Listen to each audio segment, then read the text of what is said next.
না। আল্লাহ বললেন পাখির দিকে তাকাও, আওয়ালাম ইয়ারাও ইলাত তায়র, কারণ পাখির মধ্যে নিদর্শন আছে না নাই? পাখি নিয়ে গবেষণা করলে পাখির রব আল্লাহরে খুঁজে পাওয়া যাবে, ঠিক কি না? এজন্য কোরআনের অনেক জায়গায় আল্লাহ পাখির কথা বললেন, ওয়া আরসালা আলাইহিম তায়রান আবাবিল, আবার কাবা ভাঙতে এলে পাঠাও আবাবিল,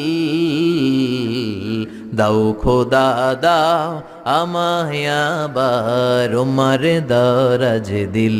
সুবহানাল্লাহ বলেন। আবাবিল পাখি দিয়ে আল্লাহ আব্রাহারে শেষ করলেন, ঠিক কিনা? এরপর সাইয়েদনা সুলাইমান আলাইহিস সালামের একটা পাখি ছিল, নাম কি? হুদহুদ।